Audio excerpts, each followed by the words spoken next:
एक बार की बात है, एक छोटा गांव था जिसका नाम था शिवपुर।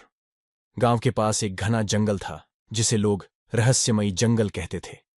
उस जंगल में कोई भी जाने की हिम्मत नहीं करता था क्योंकि वहां के बारे में कई डरावनी कहानियां प्रचलित थीं। एक दिन गांव के 4 दोस्तों अर्जुन, रिया, सोनू और पायल ने सोचा कि वे इस जंगल का रहस्य जानेंगे। सबने तय किया कि वे एक सुबह जल्दी उठकर जंगल की ओर जाएंगे।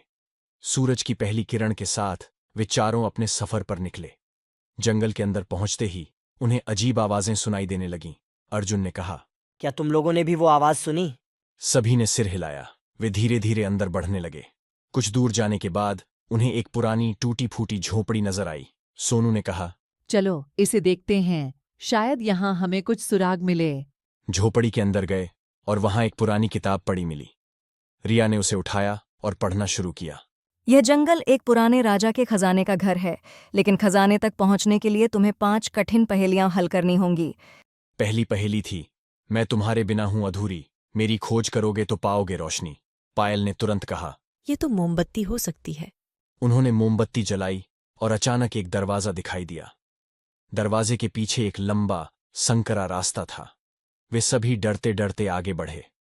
रास्ते के अंत में एक बड़ा पत्थर था जिस पर दूसरी पहेली लिखी थी, मुझे तोड़ोगे तो पानी मिलेगा, मैं हूं तुम्हारे जीवन का सहारा। अर्जुन ने सोचा और कहा, ये तो नारियल है। उन्होंने एक नारियल तोड़ा और सचमुच पानी निकल आया। तीसरी पहेली ने उन्हें और भी मुश्किल में डाल दिया, मैं हूं अनमोल, फिर भी बाजार में नहीं बिकता। सभी सोच में पड़ गए। पायल ने अचानक कहा, ये तो समय हो सकता है। उसी समय वहां एक घड़ी प्रकट हो गई जिसमें एक चाबी लटकी थी। चाबी ने उन्हें चौथी पहेली की ओर ले गया, मुझे खोजने से मिलेगा सुकून, मैं हूं तुम्हारे सपनों का घर। सोनू ने कहा, ये तो घर ही हो सकता है। उन्होंने एक छोटी सी घर की आकृति बनाई और अचानक एक दरवाजा खुल गया। अब वे आखिरी पहेली के सामने थे, मैं हूं तुम्हारा अक्स, लेकिन हमेशा सीधा नहीं। रिया ने कहा, ये तो आईना हो सकता है। उन्होंने एक आईना खोजा और उसमें देखा तो एक गुप्त दरवाजा खुल गया।